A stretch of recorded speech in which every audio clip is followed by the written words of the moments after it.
All right. Peace, power, and protection reflections. I hope that y'all are staying dangerous, staying spiritually protected.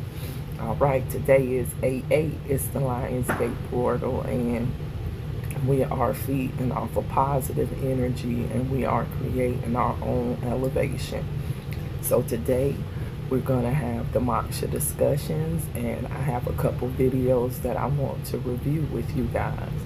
You know, I think in these times it's important to remember who you are, what you are, and how to harness the energy. We're going to be focusing on some of the fallacies that come with religion and different things that have taught you to look outside of yourself for your help, for your healing, and for your spiritual protection. So I want to start this discussion off with Elder Bobby Hemmett. On this video, he's speaking about the ancestors in death, and that space and time do not exist. So let's start out with this. Now also this Jew, what is this? You're saying, what is this? The energy that you know of all your people that passed, they also live inside of you.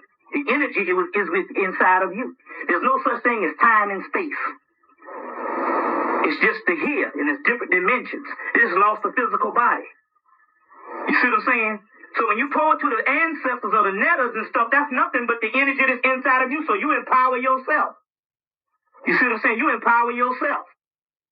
I guarantee you, get you some, next time you go on a trip, get you some rum and spit on the front of your car. Get some brown rum, that Jamaican rum, and spit on the front of your car. It doesn't matter, make some whatever kind of rum, and spit on your car, drink it, spit on the tires. You see what I'm saying? No cracker can stop you whatsoever. And then take some water and pour libation to the entities in the car. You won't have to worry about nothing. The cop got after us. We were speeding like hell. The cop got after us. And before you know it, something hit him, and he just turned around. He didn't know what happened. One night, we riding down the street with no back lights in South Carolina on the damn holiday. You know they dealt on a nigga with no lights. With one light back and one light out. No light, you might have an excuse, but one light out. You see what I'm saying? Speed. Cracker came up to the car. The energy hit him. He took us to the place to buy some lights. You see, that's the kind of magic we talking about. Ashe, that's the type of stuff that we talking about. All right, tribe. So we getting ready to get into this discussion. You enter and overstand, because what was Elder Bobby Hemmett discussing right there? What is he talking about, tribe? Well, he is talking about or referring to electromagnetic frequency. All right, we are light, frequency, and we are sound. You enter and overstand, we are the seen and the unseen. And so what he's talking about is harnessing the energy of the electromagnetic forces around you to ward off negative energies and things that will come and try to deplete you from a spiritual perspective, but that also manifests into the physical, because we are spiritual first, but the spiritual stuff is what manifests into the physical. So the next video that I want to talk about is the soul trap, because what you have to enter and understand is the earth is an electromagnetic grid, and we are crystal beings, solar beings that have been trapped in this cycle of reincarnation for eons, okay? And now is the time that we're in. Currently is 8/8, it's the Lionsgate, where you can feed off of cosmic energies. The Saturn moon matrix is no longer existent now for this period, and it's free energy. So that means free thought. So that means if you can free your thoughts, you can escape the electromagnetic trap, because we are light, frequency, and sound, and your soul is infinite, but it's small. You understand? It's just a omega particle, okay? Can't even be visualized, but it's there, and it's giving your body all of this power. So let's go into this video right here where it talks about the trap within the electromagnetic grid, and then I'm going to come back up after this video and I'm going to discuss just my basic thoughts with you all. All right, so let's get it. You've been told that death is an end. Or maybe, if you've explored spiritual traditions, you've been fed comforting tales of ascension, heaven, or reincarnation as a chance to start fresh. But the secret book of John doesn't sugarcoat it. Death is not an escape. It's a checkpoint, one the archons have rigged to ensure you never leave their system. You think dying frees you from this world? That's exactly what they want you to believe. The reality is far more disturbing. The Gnostics describe the post-death experience not as a release, but as a calculated operation. As soon as the soul separates from the body, it doesn't ascend into some peaceful afterlife. No. It's intercepted. The archons, those cosmic enforcers of the false creator Yaldabaoth, station themselves at various dimensional checkpoints. Their goal? To confuse, manipulate, and redirect souls back into physical bodies. Reincarnation, often painted as a cycle of growth, is, under their control, a recycling program. Your consciousness is trapped, forced to re-enter the tomb of flesh over and over, ensuring that you never gain enough clarity to break free. The archons have crafted an elaborate system that plays on fear and ignorance. When the soul departs the body, it's vulnerable, disoriented by the transition. That's when the archons strike. They project false visions, loved ones calling you, dazzling lights that promise peace, or voices urging you toward the light, a trap designed to lure you into compliance. The Gnostics weren't vague about this. They wrote that souls are questioned and judged by these entities, interrogated not for moral clarity, but to exploit confusion and guilt. The archons use whatever leverage they can, memories, regrets, hopes, twisting them into chains that pull you back into the cycle of rebirth. And it's not just about returning you to Earth. It's about erasing what little awareness you've managed to gain. Each reincarnation isn't a clean slate, it's a carefully orchestrated amnesia. You're born again, stripped of past life knowledge, bombarded with new conditioning, and plunged into a system designed to distract and exhaust you. From childhood, you're reprogrammed to forget the manipulation at play, accepting the physical. All right. So first, before we go any further with this video, I want to explain some concepts to you. So what are the archons? All right. Archons are entities or energies, okay?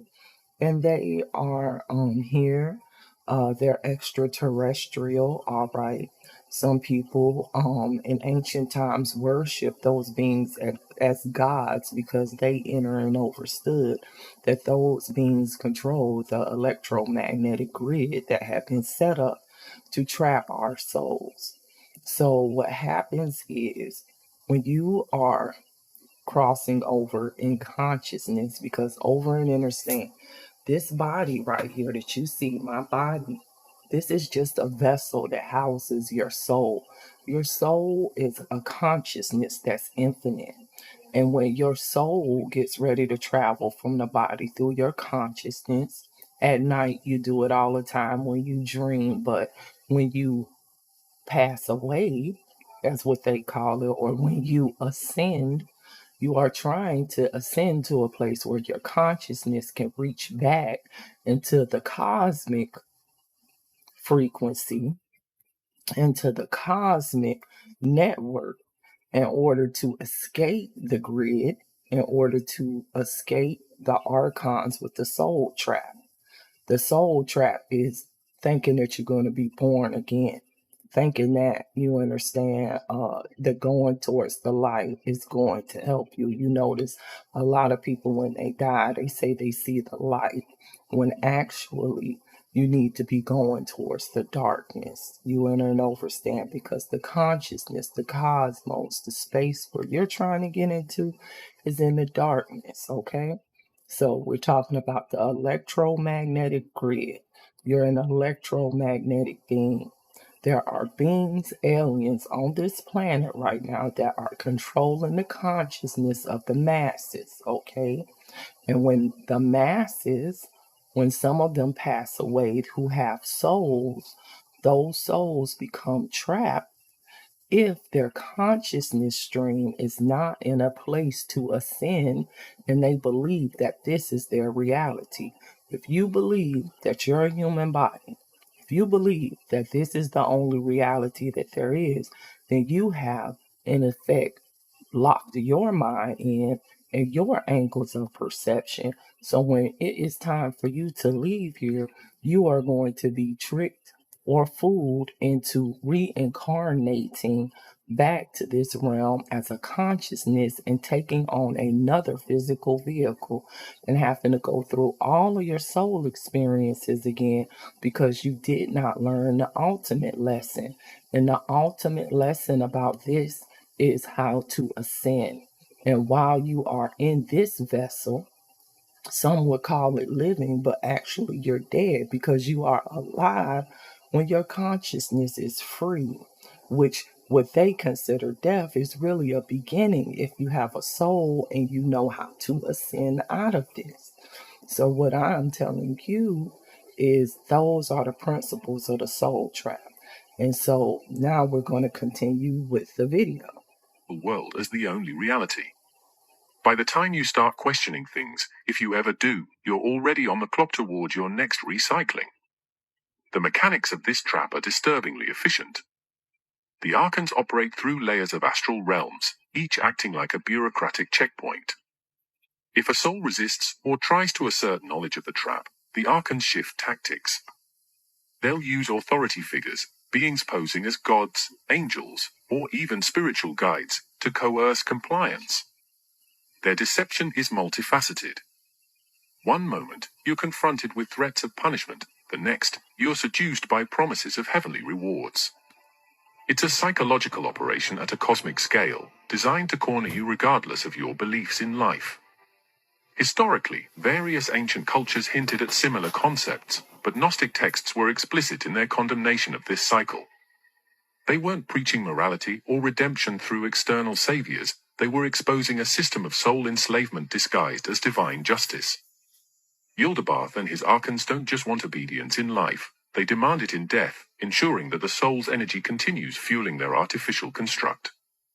It's not about you ascending. It's about them maintaining control. And the worst part? Humanity has been complicit. Not out of malice, but ignorance. Traditions encouraging people to embrace the cycle, to go toward the light, are unwittingly echoing the archon's manipulation. The light isn't salvation, it's bait. This system thrives on predictability. You fear death, you seek comfort, you gravitate toward what's familiar. The archons exploit that instinct relentlessly. Even the concept of karma has been weaponized in this matrix. While karmic law is often presented as cosmic justice, under the archonic system, it becomes another leash. You failed in your last life, they say. Go back. Do better. It sounds like growth, but it's another loop in the trap. The archons don't care about moral improvement, they care about keeping you engaged, locked in cycles of striving and suffering that generate the energetic sustenance they crave. Ancient Gnostics risked everything to preserve this knowledge because they understood what was at stake. Not just physical freedom, but the liberation of consciousness from an elaborate, multi-layered prison designed to appear benevolent while functioning as a cage. The archons don't just stand at the gates of death, they build those gates. They control what you see, what you hear, and how you respond. And for countless lifetimes, most souls have walked willingly into their hands, believing they were moving toward peace, not realizing they were stepping into another turn of the cosmic wheel. You've been told that time is linear, that you're born, you age, you die, and the universe just keeps ticking along. You've been taught that space is vast and infinite, a playground of stars and planets governed by immutable physical laws. But what if I told you that both time and space are artificial constructs, deliberately engineered by the archons as part of a multidimensional prison system? Time and space aren't natural. They're mechanisms of control, layers of a labyrinth designed to trap consciousness within a simulated environment that feels real but is anything but. Time isn't just a measure of moments passing. It's a psychological weapon. By segmenting existence into past, present, and future, the archons keep you fixated on regret, anticipation, and fleeting moments. Why? Because when you're locked into the timeline, you're too distracted to perceive the broader reality.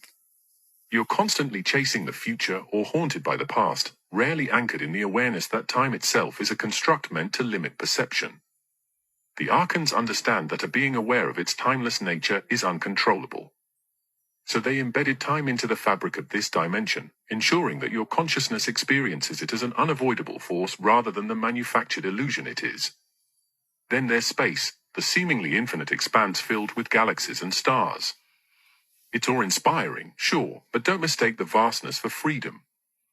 Space is another layer of confinement, a spatial boundary that keeps you oriented toward external exploration rather than internal realization.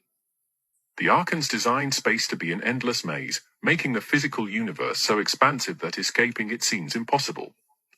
Exploration becomes a distraction. You're so busy looking outward, marveling at distant planets and cosmic phenomena, that you never question whether the entire construct is a cage. A beautifully rendered, mathematically precise cage, but a cage nonetheless. And here's where it gets more insidious. Time and space aren't just external environments, they're embedded into your biology. Your body ages according to time, reinforcing the illusion of mortality. Your senses perceive distance, reinforcing the illusion of separation. The archons knew that controlling perception at the sensory level would be far more effective than any physical prison. If you believe you're bound by time and limited by space, you act accordingly. You make decisions based on scarcity, deadlines, and physical constraints, all of which are artificial parameters set to keep you docile. Gnostic teachings go deeper, suggesting that these constructs are maintained through frequencies and energetic fields manipulated by the archons. Think about how electromagnetic fields govern technology. Now imagine that concept applied to reality itself. The archons didn't just create a static world, they programmed it. Reality functions like a coded system, with time as a looping algorithm and space as a boundary parameter. Your consciousness is interfacing with this code, but without awareness, you're just running the program they've set. Moments of déjà vu, glitches in perception, these aren't random. They're fractures in the simulation, brief opportunities where the mind glimpses the cracks in the system.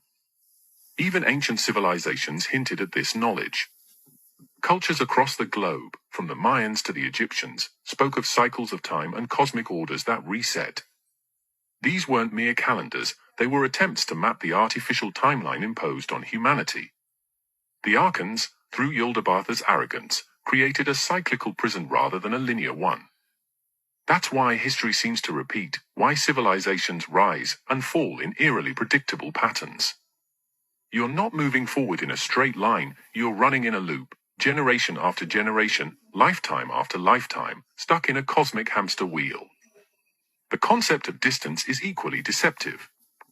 Physical separation creates division, not just geographically, but emotionally and psychologically. By perceiving others as over there and yourself as over here, you buy into the illusion of fragmentation. But the archons engineered space to be isolating. The vastness of the universe, rather than inspiring connection, enforces the belief in individuality and separation. The further apart things seem, the more disconnected you feel, both from others and from your true nature. It's a strategic move. Division ensures that collective awareness remains fractured and easily controlled. And let's talk about how this plays out at the cosmic scale. The archons positioned themselves as gatekeepers of the astral planes, placing barriers between dimensions. You might think higher realms are places of liberation, but even those can be layers of the trap. The archons established multiple planes of existence, each more subtle than the last, to ensure that even when a soul ascends, it's still operating within their system. Escaping the physical plane doesn't guarantee freedom. It just moves you to another level of the labyrinth, another layer of time-space manipulation where the rules shift, but the prison remains. This entire structure, time, space, dimensional boundaries, is maintained through your belief in its validity. The archons exploit consciousness itself to uphold the system. They don't need to constantly intervene because you've been programmed to self-reinforce the illusion. Every time you check the clock, make plans for the future, or perceive distance as real, you're unconsciously participating in the architecture of your own confinement. It's the perfect control mechanism, a prison so complete that the inmates not only guard themselves, but maintain the walls. The archons are not just external manipulators, they are energetic parasites feeding off the very essence of human consciousness. And they don't just influence your world, they harvest you. Your fears, your desires, your anger, your sorrow, they're commodities in a cosmic exploitation scheme. This isn't metaphorical. This is systematic extraction, and you're the resource. The archon's interest in humanity isn't about physical control, it's about energetic sustenance. Consciousness carries frequency, and emotions generate potent energetic fields. The archons have no inherent light or creative power of their own, they are cosmic scavengers. Lacking the divine spark, they require an external energy source to sustain themselves. That source is you. The human soul contains a fragment of higher consciousness, and the archons see that as prime real estate for energetic extraction. They don't need to physically enslave you when they can provoke emotional responses that produce the energy they crave. Ever wonder why negativity is so prevalent? Why conflict, anxiety, and despair seem hardwired into the human condition? It's not random. The archons engineered an environment where suffering isn't just common, it's profitable for them.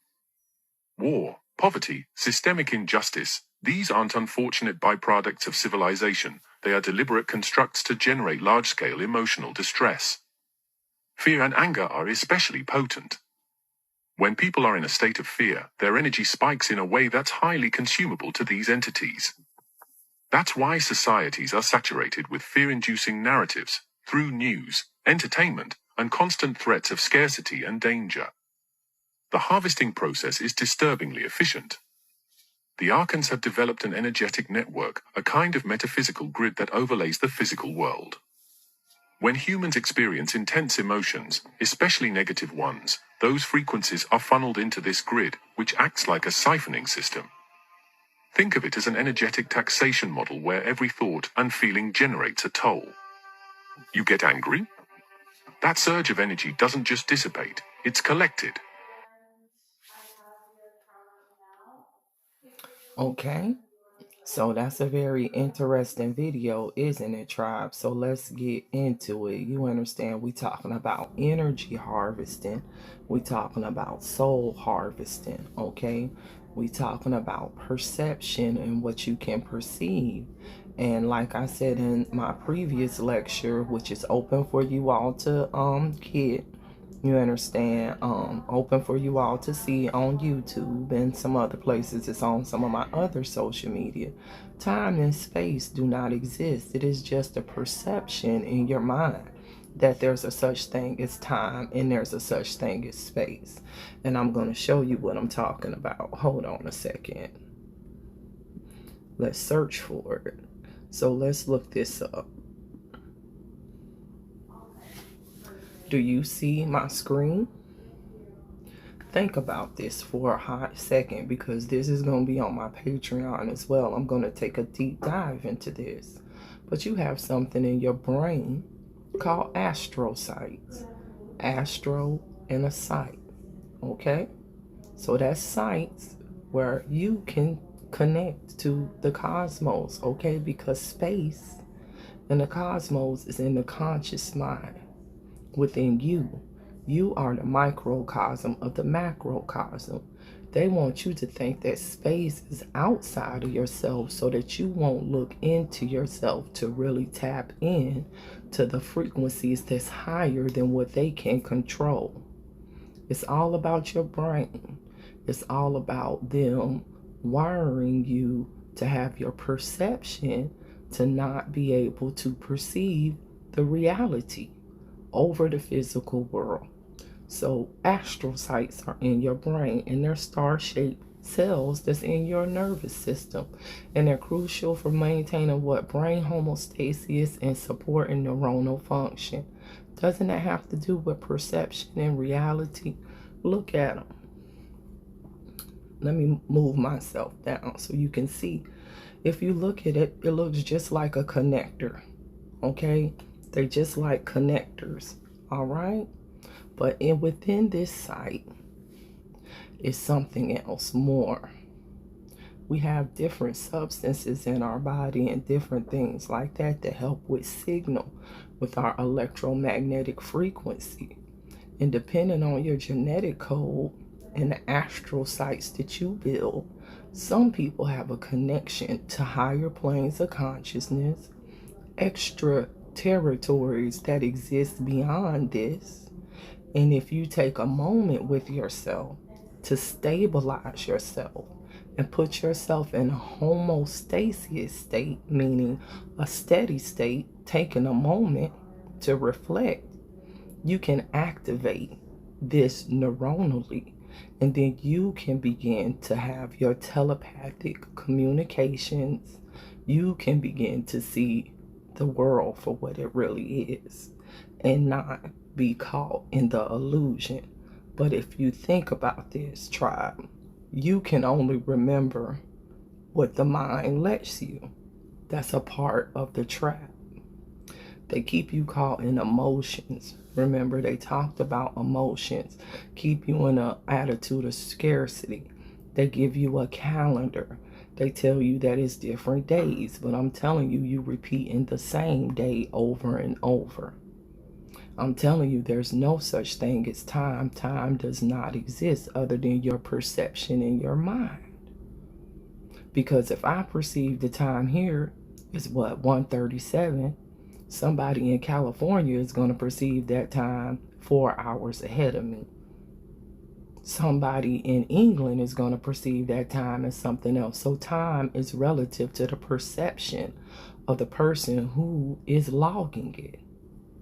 And it's a clock. It's cyclical because it's taking you off of your cosmic cycle. Okay?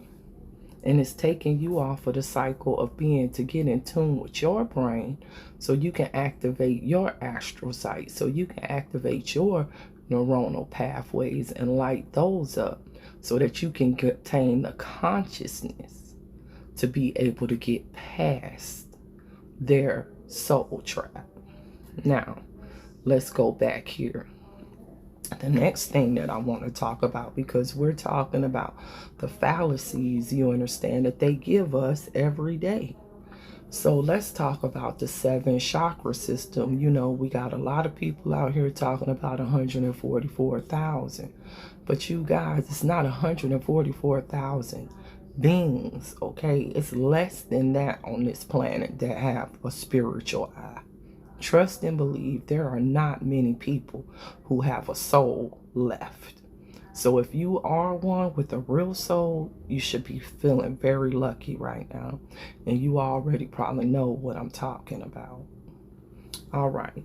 So this right here is about the gnostic codes that's in the book of Revelations.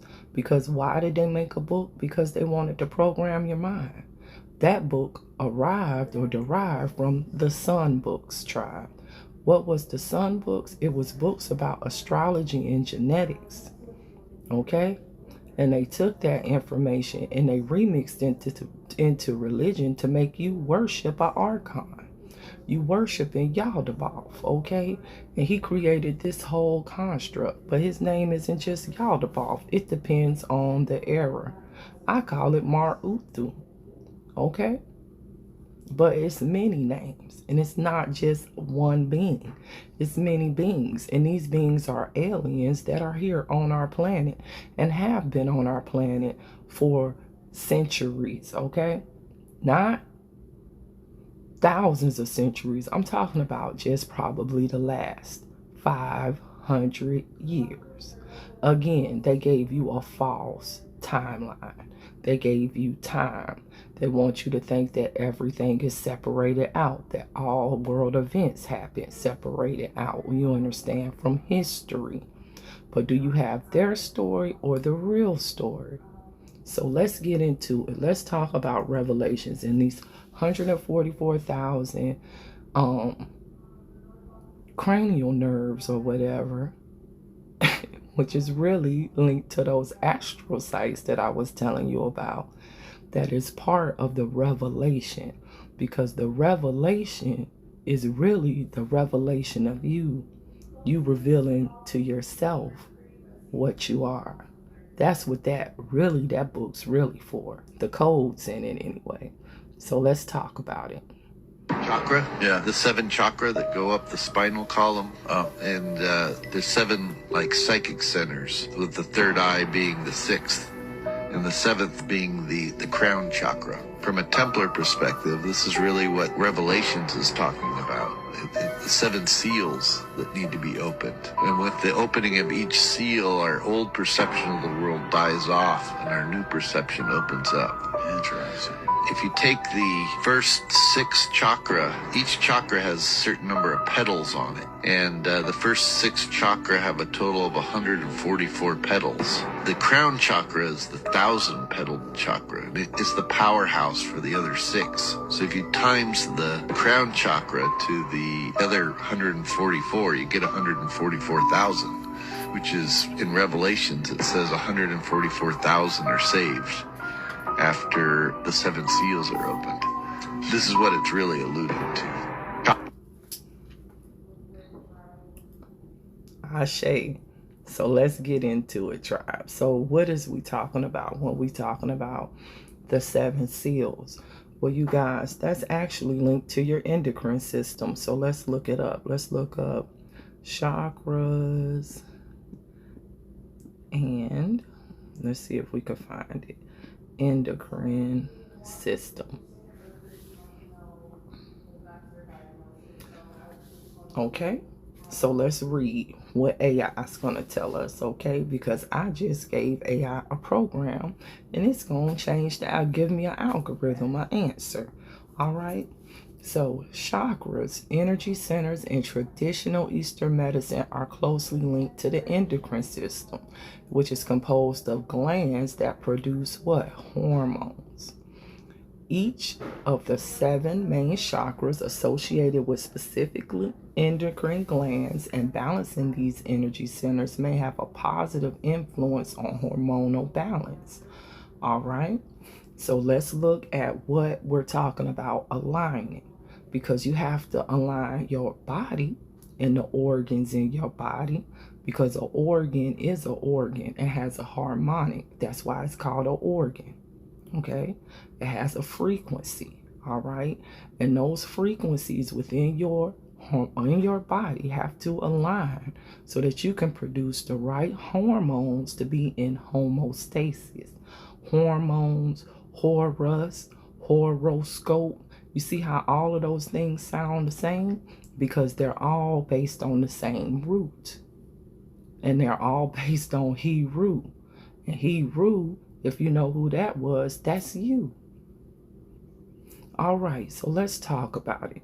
So the root chakra, okay, the most energy that they always try to break you right there at your root so you can't ascend. That's different traumas that they do, like rape, molestation, different stuff like that, sex, you understand, all of the real carnal pleasures. They usually will attack a highly spiritual person early in life to break the connection from the root to the sacral, okay? Or they'll break the root in the sacral and then you can't get to the solar. You understand? This is about messing up your system so that you cannot get on the cosmic system, but so they can feed off of your energy, because the energy comes from the ground through the root, and then you're supposed to channel that energy, channel those energies up through your other organ systems. Hormonally, they're all connected, they all crosstalk, and then once you're hormonally correct, your reticular activation complex can activate. You'll be on the right circadian rhythm, and you will have the tools in your body to be able to vibrate at such a rate that you will be able to ascend. All right, peace tribe, I'm back. They hit my phone, but we gonna still keep on going. So guess what? We was talking about, from my understanding, we was talking about the root chakra, Muladhara. All right, and so that's linked to your adrenal glands, and it produces a stress hormone called cortisol and adrenaline, and those play key roles in your stress response. And over and understand, if you is in a stressful state, then cortisol is released and it causes all of the vessels in your body to tense up. That raises blood pressure and different things like that, and can put you in a hypertensive state. Something is pulling on your energy, and the energy is broken there in the root, and you need for it to come up. Now, what else are we talking about? We're talking about the sacral chakra, okay? Sravhisthana, all right? It's associated with your gonads, so that's your ovaries and your testes. It produces what? Reproductive functions and sexual health, you guys. That's your sex hormones. Over and understand, sex hormones do more than just reproductive functions and sexual health. It also interacts with your immune cells and everything in your body, all of your hormones in your body, okay? All right, what else do we got? We got the solar plexus, all right? Manipura is connected to what? Your pancreas. You understand? It regulates what? Blood sugar and insulin and glucagon. All right, so that's your metabolism if you think about it. Your pancreas, okay? A lot of people suffer from diabetes. That's broken energy there. It's not aligned. Usually they attack that with food, through food, eating processed sugars that don't absorb the light right. They're broken. So the energy gets broken in your pancreas, and then it can't produce or overproduces insulin. And the overproduction of insulin will cause you to be diabetes or be in a pre-diabetic state. That's another way that the energy gets broken. Your body can't feed. All right, so you enter and understand that about the solar plexus. Now, let's talk about the heart chakra. All right, Anahata. All right, that's one of the most important because that's the gate to the higher self. Okay, it's linked to your thymus gland right here. This, your thymus gland, very close to your throat, right? It's important for your immune system. All right, immunity. T cells come from your thymus, all right? T cells fight viruses and different things in your body. What they tell you are viruses. Viruses don't exist, but that's a different conversation. But they do boost immunity and put up your defense against toxins that you are exposed to in the environment that break you down. So what's the next thing that has to align? Of course, it would be your throat chakra, all right? Your throat chakra. And where is that associated with your thyroid, which is also here, and your parathyroid glands? And that's got to do with metabolism. All right, your thyroid determines, you understand, how fast your body can break down the energy. All right, and it regulates your metabolism and calcium levels. People who have attacks there and stuff suffer from autoimmune diseases like Graves' disease and stuff like that. Think about Wendy Williams, people like that. That's a dysfunction there, broken energy. All right. Then they're calling it your third eye, but really that's your first eye. Okay, that's your first eye. And it's connected to the pituitary gland. The pituitary gland. Your first eye is connected to your pituitary gland. Don't nobody ever talk about the pituitary gland, but that's one of the most important glands because that gland produces all of your hormones that go out into your body that then produce the other hormones such as growth hormones, sex hormones, adrenaline. All of those type of hormones go through the pituitary gland, and it's called the master gland for its influence on other glands and overall health, growth, reproduction, and stress response. So if your pineal gland does not function, that's tied to a number of diseases, you enter and overstand. And we're talking about a number of diseases that's tied to the pituitary gland. And if that gland doesn't have enough blood, there's all kind of dysfunctions that's associated with that, because that's the master controller for everything. And your pituitary gland is in your brain. All right. And then what is the crown chakra linked to? The crown chakra is linked to the pineal gland. All right. And that's associated with your sleep-wake cycles, because when you're asleep, you're alive. And when you're awake, you're dead, technically, to the spiritual realm where you come from. All right. So that's the gate. So enter and overstand. Balancing these chakras through Reiki, that's a practice, okay?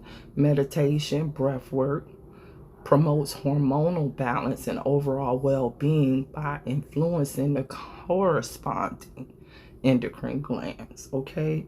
So 144,000 cranial nerves needs for all of those chakras, which are associated with organs, okay, to be balanced in order for you to have your temple in the right balance, so that you can be in a homeostasis, a steady state.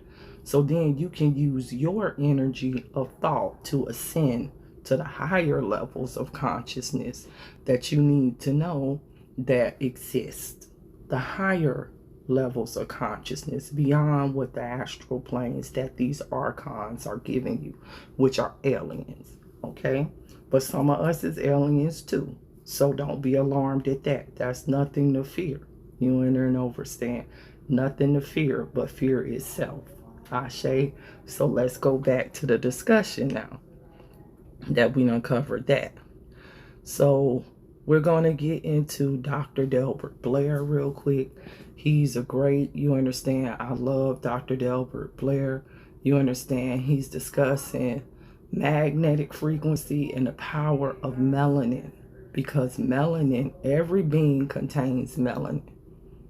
Melanin is the substance of life, okay? But a lot of people don't understand that melanin is a semiconductor of energy. You have these things in your reticular activation complex. Well, not really that, but your spinal cord, your spinal column, and back here where you have a decussation where your nerves go over. And there's an area in your brain, in your midbrain, that has all of these dopaminergic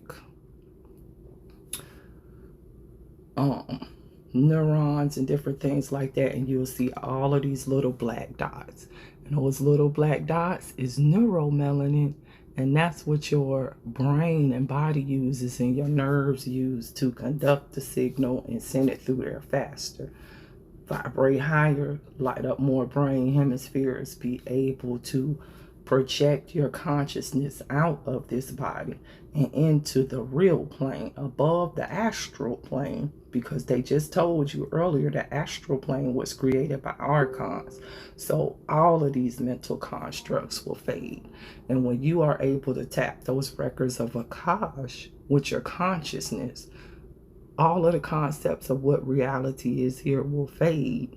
And then you will really get the real concepts of what's going on.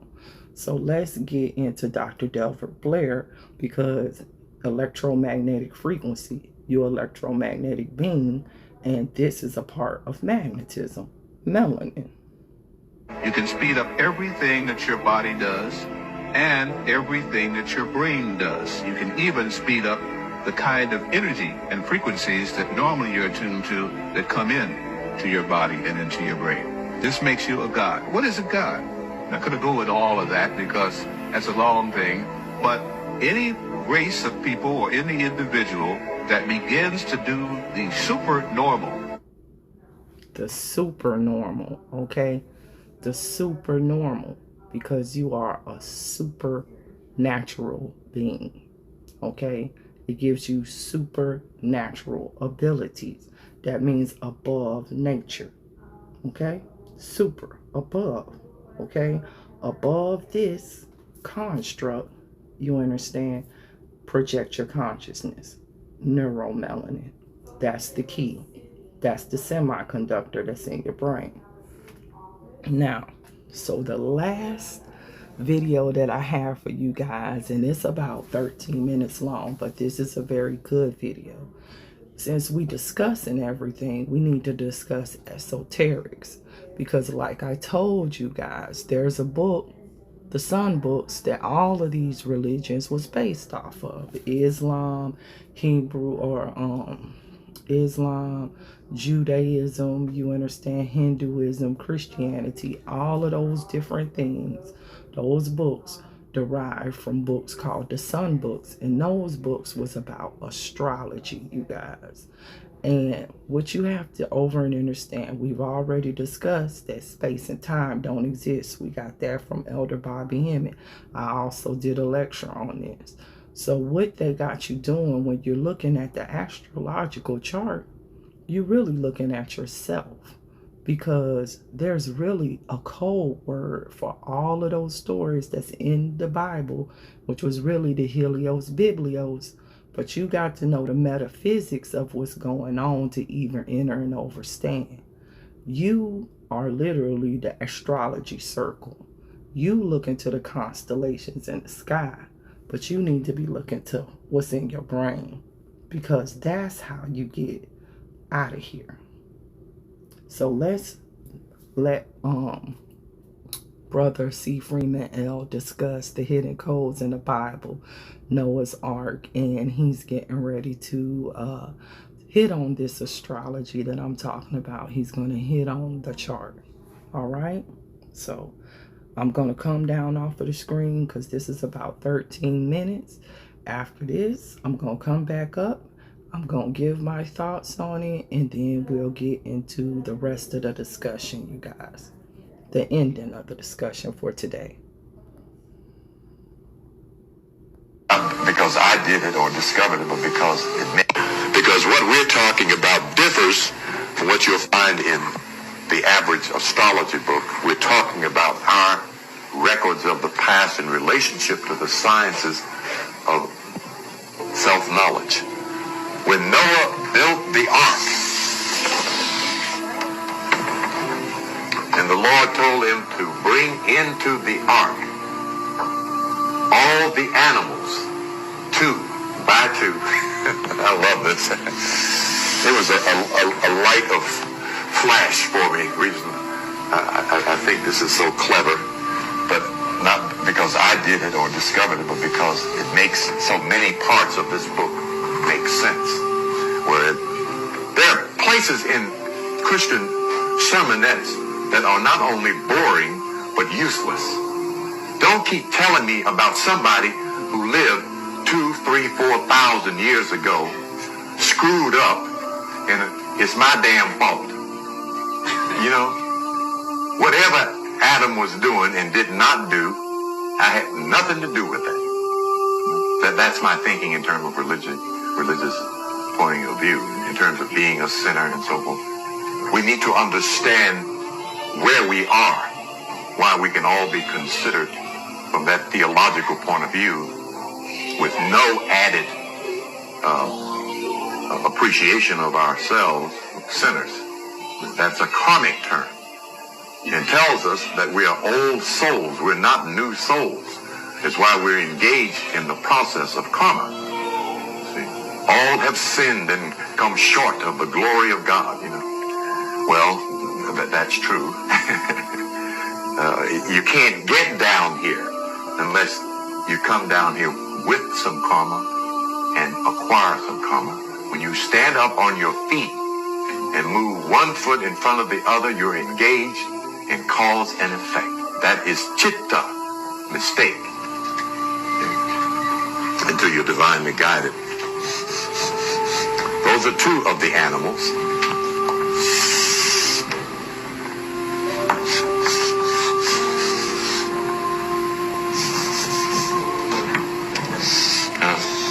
Libra, right, thank you. Yeah, thank you. I keep doing that.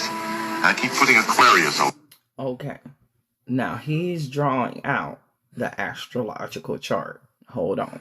I just want to show y'all this real quick because I want to give y'all a point of reference.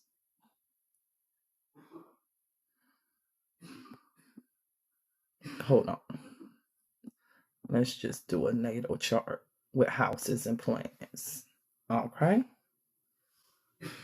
This is what he's drawing out, you guys. All right. Over and understand this concept because this concept is important. Let me pull myself down. Do you see all of these houses and everything? You see that open circle right there in the middle? The open circle right there in the middle is you. Is you. Now, if you look at this, you will also see numbers that look like a clock.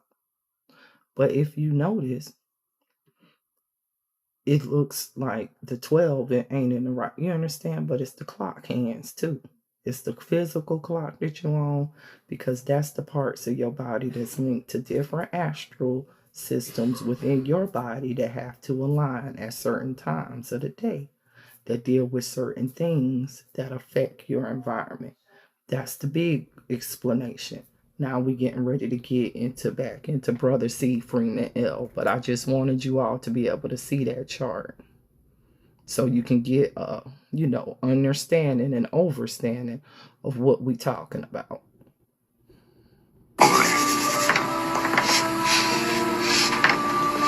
The scale of balance and the bird.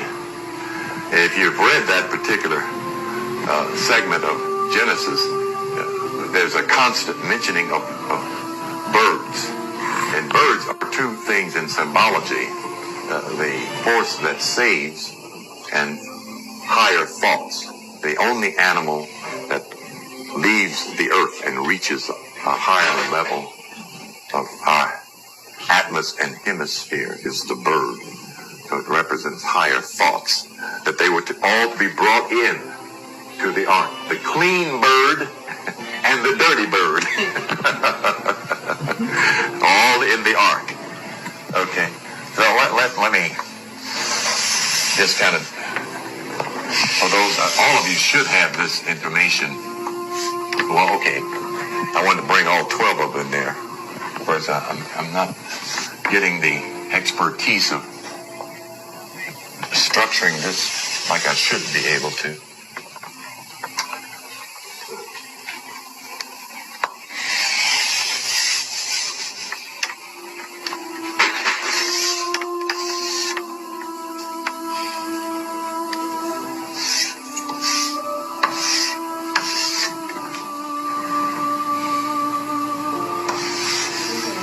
Come on in.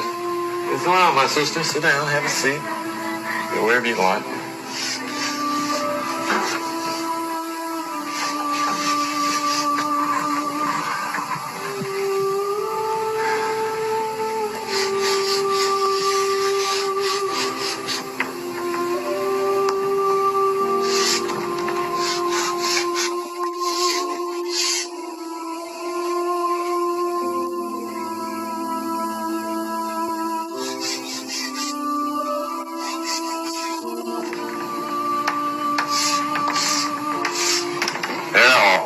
The animals, 2 by 2, in terms of the polar polarity, the reflection or opposite of each sign, are all the animals. Now, if you look at the other, like this book here, elaborates upon this venture, which is a strange kind of idea, in search of the lost ark, the sign and the seal.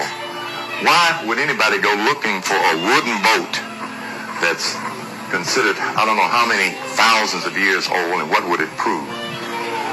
The nonsensicalness of misunderstanding the language of symbolism leaves one looking extraordinarily foolish. If they're not looking for the meaning of things,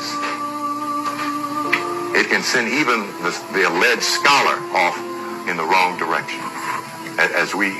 When you look back, you'll see that even in your own secular studies, some of the dumb stuff that's been reported as high knowledge. What I wanted to do here was when all the animals were in the ark, then Noah barred the door, closed the ark, the circle. Noah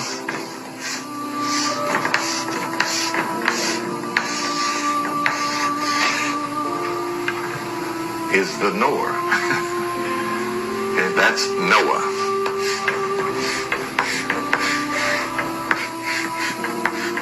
That's what it was spelled in the confraternity edition of the scriptures.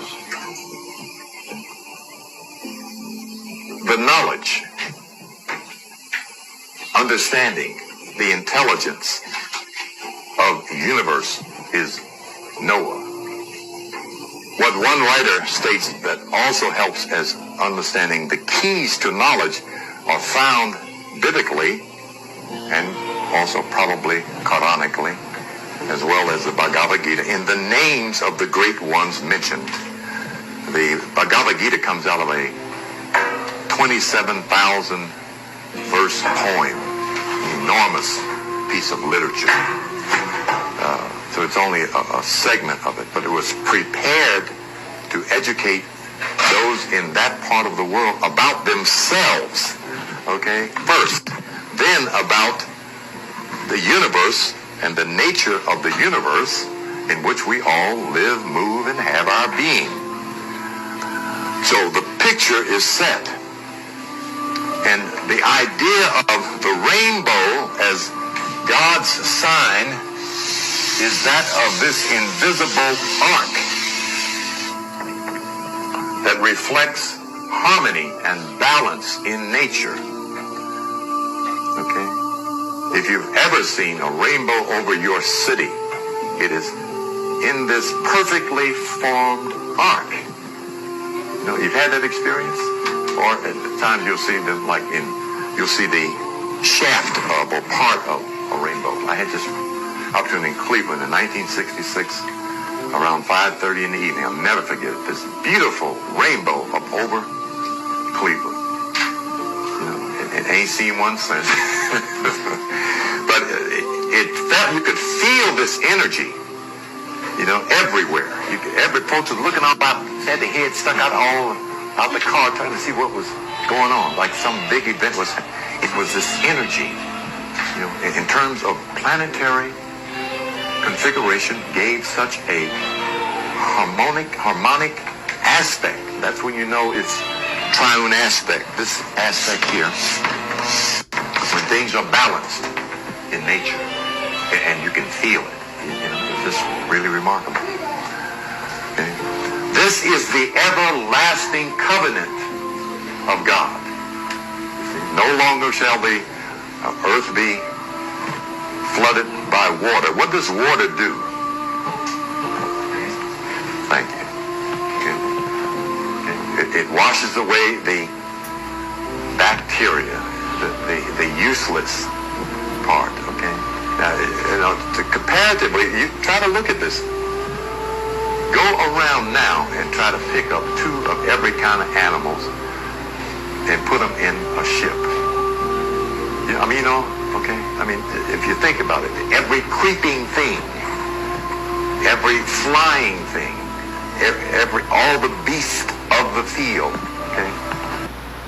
So we know we have to use that language, that secret language, what's called sacred language, that is symbology, that tells us the real meaning of the...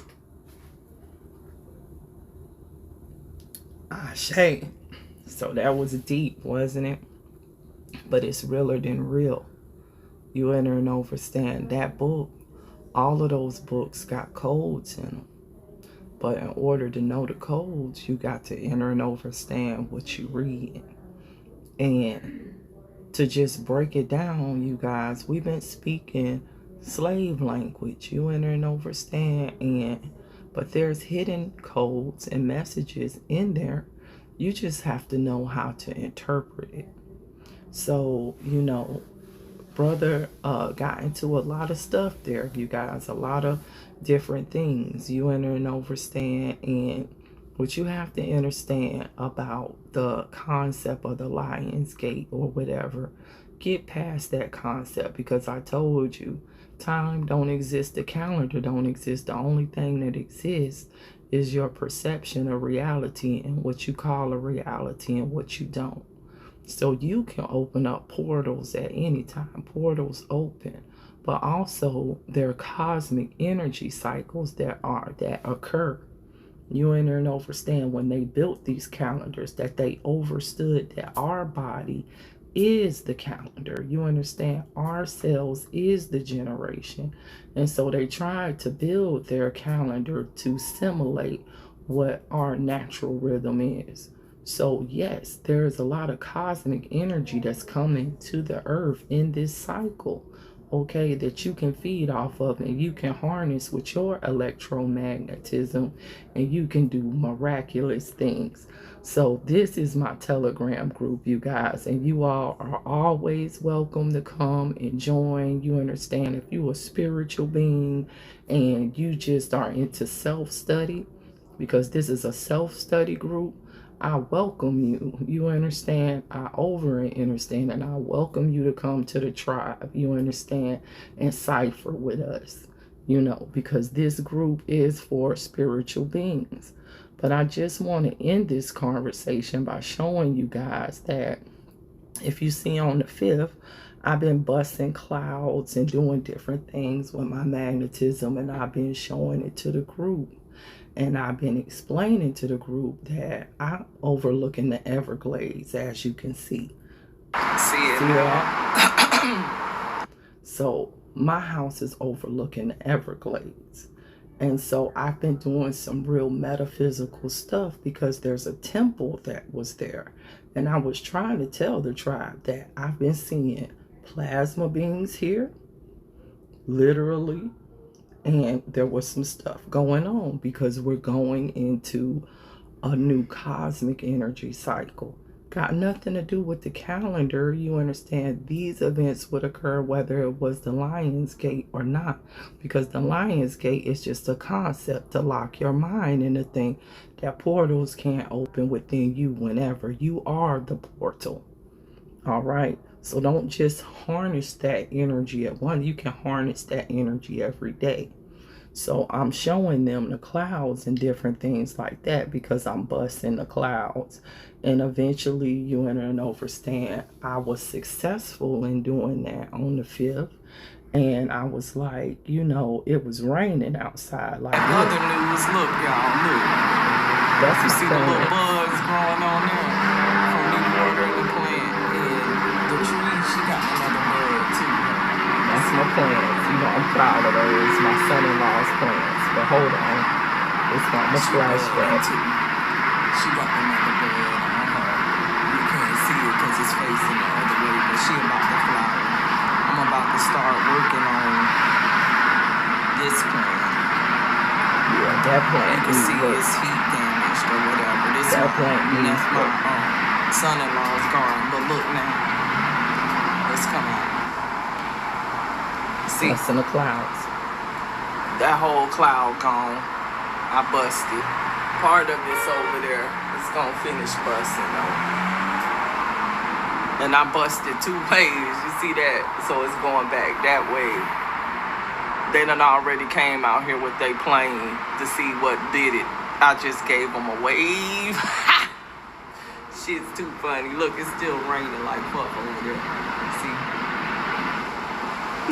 I shade. Maybe I'll get a rainbow. That's a sign of the covenant. Now, you notice I said maybe I'll get a rainbow. That's a sign of the covenant because it is a sign of our covenant. We are the ark, and the ark is within us. He just showed you that with alignment of your chakra system, that you can become the ark, close the door, and then you will be okay? So let's keep going. So people posting different recipes. I'm talking here about light, frequency, and sound. That's on my YouTube. But what I want to get to is becoming a supercell. So this was again on the 5th. You understand what I'm saying? I'm using these concepts and I'm applying them to myself. This is what I'm trying to show you all, because you are the living example, okay? This is not just for you to listen to me or to listen to Brother Freeman CL or to listen to Bobby Hemming.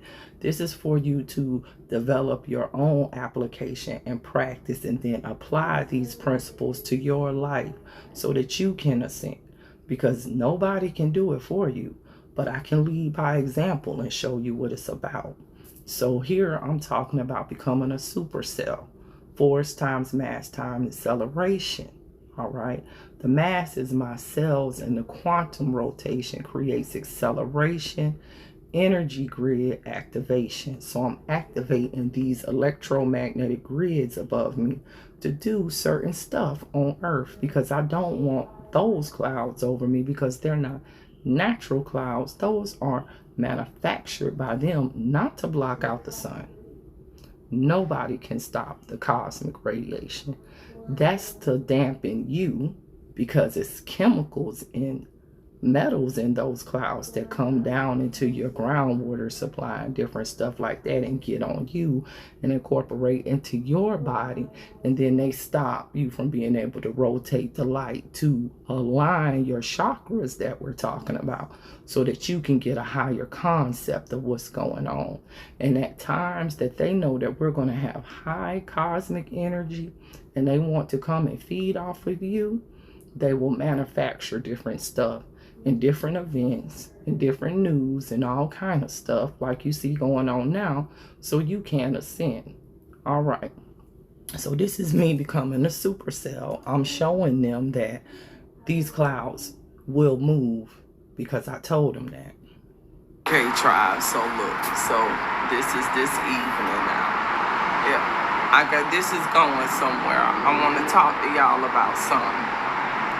You see how that's set up? You see how it's no clouds over me? It's an energy field. Now I want you to see the power lines. At one time, tribe, this planet, believe it or not, it didn't rain. And this planet was hydrogen-based. It was a hydrogen-based planet. And when they switched our systems and switched our environment, our ancestors had the power to then have to call on the rain, because the natural tributaries and stuff from up under the earth could not come and plenish the land. And also the metabolism of everything got messed up. That's why the trees and everything don't become great anymore, because they feed off of plasma energy. Our natural trees, these all would be considered shrubs. But you know, I sit out here and I just look, you enter and understand, at everything just above it all. You understand, and I just get downloads and stuff, and you gotta realize, you understand that it's you that's putting out the energy right now, the energy to do work. So what energy are you using? When you above the grid, like I'm above the grid, they can't stifle your energy. And then you can radiate your full magnetism. And that's how you can bust a cloud. But I done it up under the grids too. It's just mind over matter, concentration, time, effort, time with yourself to be able to set up your grid. Like I got a grid. Can't nothing touch me, not magnetically wise right now. Peace, tribe, peace. I hope y'all enjoy the beautiful sunset. This is gonna be the sunset, you understand? It's so beautiful over there. You look at those clouds. Look at that. You ain't understand. You ain't understand. It's raining back there though. You see all of that. But not over here. Not one drop could fall. And that's how it'll be in your life. Nothing could touch you. Ashe. Peace, tribe. Peace. You know, that's a beautiful concept. So then we was going on. And so the next day, which was the 6th, you guys, you enter and understand, I had done some petitioning, you understand, to my ancestors and to Oya, you understand, because I know that there's a storm coming. I can feel it coming. I didn't even need them to tell me. And so I was just talking to Tiamat, you enter and understand, because I am a child of the Most High, and I was just asking for favor, you understand, to calm through the storm. And I got a beautiful gift the next day from on my porch, and I'm going to show you guys that. And as you can see, there's other lectures in here. I'm talking about photosynthesis and stuff on my Patreon, and how we communicate with plants through RNA. That would be a very good lecture for you to watch if you're into that stuff, because that's part of the way that I was able to set up my grid that I'm showing you guys. But the last concept I want to get to is this. So you remember Brother C. Freeman L. was talking about the rainbows. And you guys, we've had spectacular rainbows, you guys. This is the 6th, I think it was. Yeah, it was the 6th. No, it was the 7th. And I posted it late because they kept on stopping me from posting it. But this was the evening of the 7th. You enter and understand. It can't rain over me at all, really. But it was like a light, misty rain, and there was no clouds above me when this rain came down, okay? And then the clouds started to part. And I saw a sign of the covenant, but I also felt the energy. And a rainbow is a sign of a portal. And if you look, Man, y'all, I can't do nothing but give thanks. I can't do nothing but give thanks to the Great Mother, yo. Like, if y'all could see, it's 2 rainbows there. It's a double bow. I ain't bullshit. I don't even know if this camera could do it justice, y'all. It's 2 up there, though. It's a double bow. It's a double bow.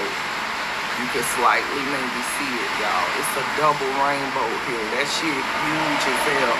It go all the way up into the air over the clouds. I don't even know where that motherfucker ends. But it's a force, it's a field here, y'all. You can kind of see that delineation right there, y'all. That whole thing is a rainbow. It's a big ass bowl, yo. All kind of colors in it and stuff, y'all. It go all the way across to like right there, bro. That shit stretch all the way. Ashe tribe. So I'm gonna leave y'all with that, because I think this is enough for today.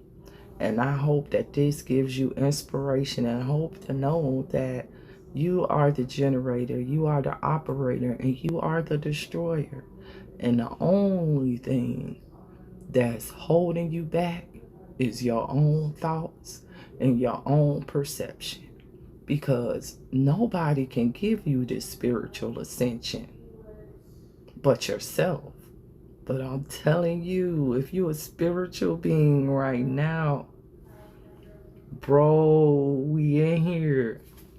All right?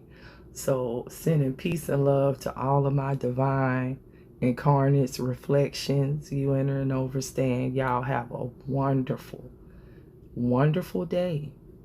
And I'll be having some more conversations with you all again. Peace and love. Peace and love.